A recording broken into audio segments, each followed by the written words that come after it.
Morning, Porsche Dad here, getting some fuel together to get after it. Let's go. It's another day. Yeah.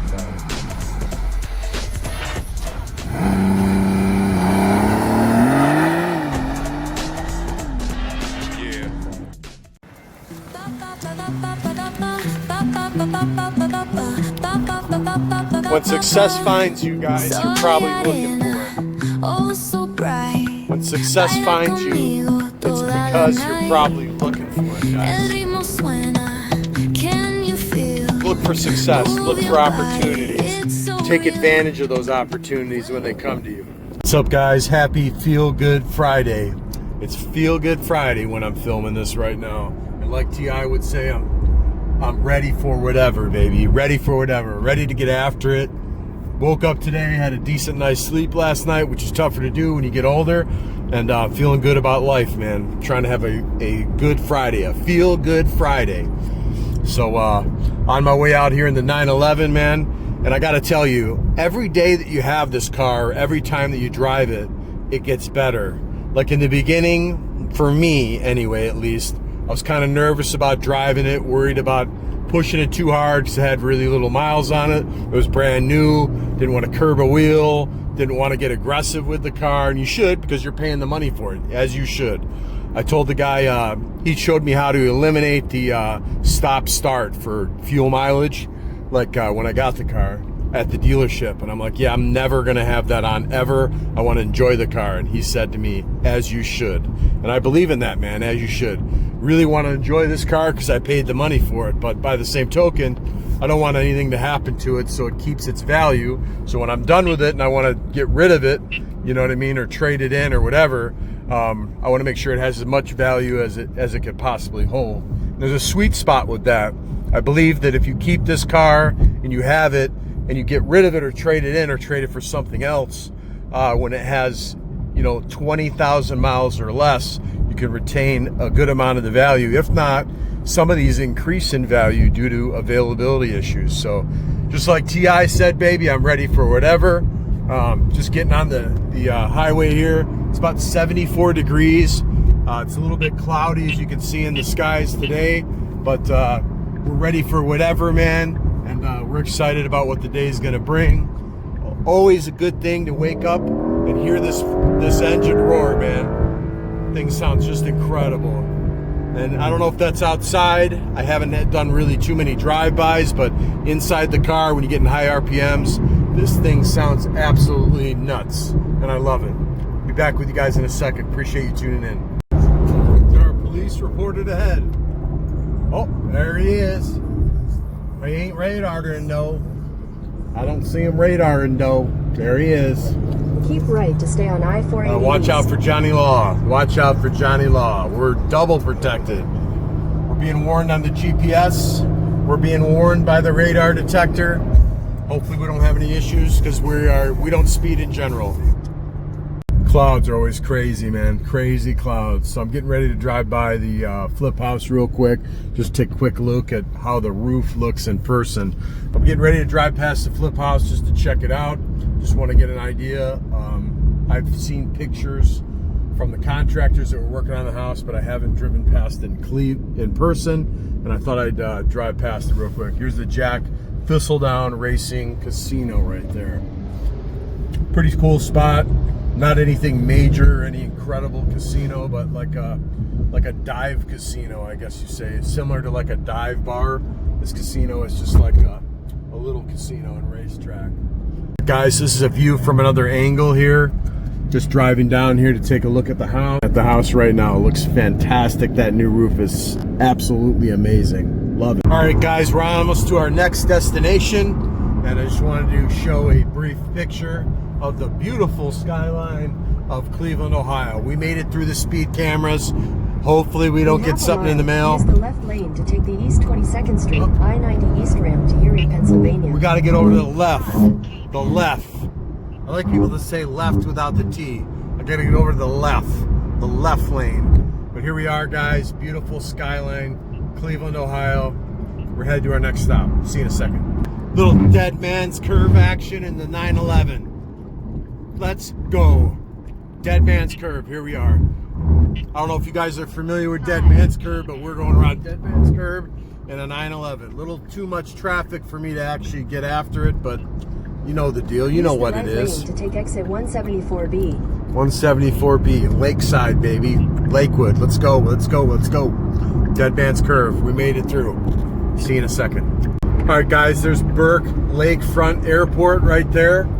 There's the chopper, and we're coming up on the Rock and Roll Hall of Fame. And there's a little area up here that's right by the lake that sometimes I like to come out and walk around. So I'm going to take you there. Use the right lane to take exit 195A. And we'll chat a little bit more. Almost there anyway. See the Rock and Roll Hall of Fame. You can see the stadium there in the background. Looks like they got a crane over here doing some type of renovations or whatever. The cruise ship kind of loads here. I think that's the Good Time 2 is what they call it. Not sure if that's accurate or not, but that's at least what they called it previously when they docked it somewhere else. And of course you got your Rock and Roll Hall of Fame that is going, has some construction going on here now. And we're going to take a little ride straight down here. Let's see what's happening. It's a cool little place to walk around and check out. It's been a while since I've been down here to look at. Looks like they got condominiums here that are probably pretty overpriced here on the left. And then they got a Nuevo Mexican restaurant here. Harbor, Deerlands.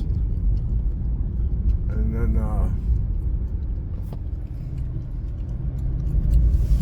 looks like this place is absolutely jam-packed. Wonder what's going on here today.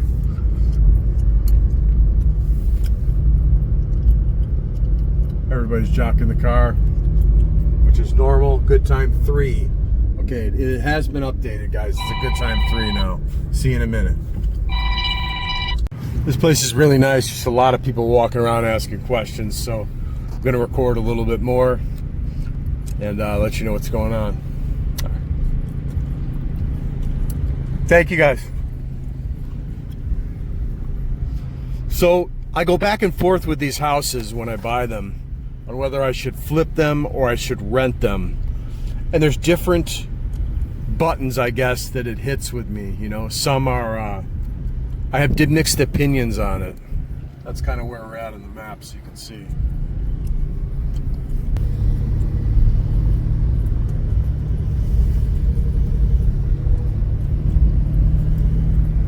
Really, really nice day down here, guys. So I go back and forth about these houses, whether to keep them as a long-term rental or flip them. It's always a give and take. It's a back and forth with me. Sometimes I'm not sure. Sometimes I think maybe I should keep them as a long-term rental. Other times I think maybe I should flip them. But they just have, there's a different reward for each one. I go back and forth with these things on exactly what I should do. And it varies on each one. Some of them I think I should flip. Other ones I think I should keep. And, you know, and there's different reasons for both. One of the reasons that I flip them is because I love the cash. Like, it's really cool to buy a house inexpensively, flip it, and make money and get paid right away and have that money. On the other hand, you got to think about long term. You know, it's nice to have something for that produces cash flow and increases in value for the long term, for a long term hold, to keep it a while and you know, not get rid of it, to consider it a long term investment. That's why a lot of people do that BRRR method. They buy them, they you know, they fix them up, they rent them, and they refinance them. And that's a good thing to do, man. I've done that many times already, and it's worked out fantastically. The problem is, there's other problems you deal with that, with like tenants and upkeep on the house. Things are gonna break, you're gonna have to fix them. Insurance rates go up and down. Same with property taxes. You gotta configure that all in, because, you know, when you're a young person, if I had started doing this when I was 18 years old, I would have been best to probably keep everything and hold it for the long term. But now that I'm older, I'm getting older, and I want to enjoy my life a little bit more, the flip becomes a little more attractive to me sometimes, because I can actually just have the cash, flip it, it's a quick bang, And you know, I don't have to worry about dealing with a tenant or fixing things when I'm out enjoying my life and doing different things. You know, I make the profit right away, I kidnap that profit, and I do whatever I want with it. Right now, what I usually do with that profit is invest it in another flip. But one problem with the flips is that you can't find the inventory all the time. You know, you're not dealing with a product that you're buying from China and selling on the internet. There's not an unlimited supply of, you know, houses that you could buy below the money and flip them, fix them and flip them and make a profit. You know, if there was, that's all I would do would be flips, but that's not the case. And also, there's some neighborhoods on the other side of the rental side where you can buy a house and it really isn't going to appreciate much. And if you dump a bunch of money into it to fix it up, to try to rent it out or be, you know, have a really nice house, you're going to have wear and tear on the house. House is going to break down. You may have minimal depreciation just because the neighborhood, or minimal appreciation, meaning it's not worth, you know, it's not, the value isn't going up in the house because it's not in the best neighborhood. And so in that case, sometimes it makes more sense to just flip the house, make the quick buck, and get in and get out. But if you're in an area where you think the neighborhood is going to go up in value and you can cash flow every month on the house, meaning if you're going to buy the house in cash, you're going to spend whatever you need to spend to renovate it and get it right, and then you're going to rent it out. Are you going to make money after you refinance it every month? Are you going to make cash flow for your investment? Looks like there's an Indians game here. That's why everybody's downtown here. So I got to bolt out of here, man, so I'm not stuck in this traffic and I can get home. But yeah, not an Indians game, a Guardians game. I'm talking Indians and Guardians. It's a Guardians game. They are now called the Cleveland Guardians. I know them as the Indians, but they are the Cleveland Guardians. So anyway, you have to make sense out of every situation and make sure that it makes right for you and your portfolio.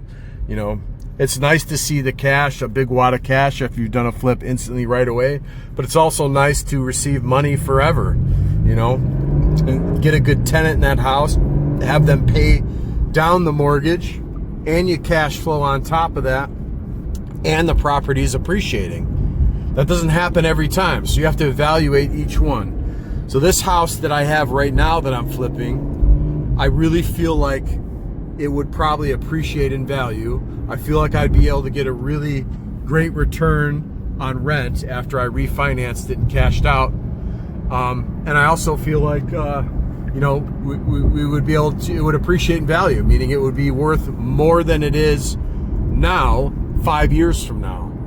But I've already made a commitment to actually to sell this house, to flip it with the realtor that I use. And that's the direction I'm going to go in this. But I'm going to be more keen on thinking about long-term holdings more often than I am right now in flipping. And so really, in a perfect world, you want to do both. You want to do flips and you want to do long-term holds. And you need to evaluate each property and know what direction you're going before you start messing with a house. Because if you're going to do a rental, there's no reason to put really nice furnishings in something and make it look super attractive. You want to keep it inexpensive. You want to make it look attractive, but you want to make decisions to keep it, you know, a little bit less expensive on the rebuild. Make sure the recon. Make sure that you're cost effective, meaning you don't dump too much money into it to rent it, and you're not going to see that money back. So that's important. But anyways, guys, real estate is great. I got to tell you, I've made so many mistakes in real estate. I've with contractors, with neighborhoods. I've had a guy that's you know, living in a shed of a house I bought next to a guy that was a pharmaceutical salesperson, not the kind that's licensed, you know, a street pharmaceutical guy. I've been in really bad neighborhoods. I've been in good neighborhoods. I've made so many mistakes, but I got to tell you, every time I bought something, I wound up positive. You know, whether I rented it out, whether I flipped it, whatever, it was a positive thing because I was creating value. I was creating net worth. I was creating an experience. I was learning the ropes. I was learning what to do, what not to do, what mistakes I made. On the last one, I'm not going to make on the next one. That's the goal in life, is to never make the same mistake twice. Hard to do, but that's definitely a good goal to have. So throughout this whole process, I've learned a lot and I've made a lot of money, and it's becoming fun now. I love getting a good deal on a house. I love seeing it through to get it repaired, to get it renovated, and I love to see the profit after I sell it. Feel Good Friday, I say we do a POV launch control. When success finds you in life, guys, it's usually because you're looking for it. Whoa, let's go! Have a good Friday, guys. See you around.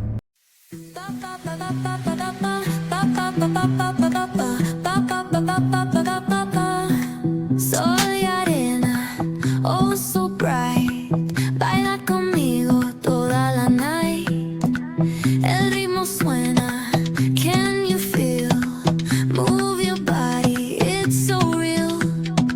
Vuélvete loco.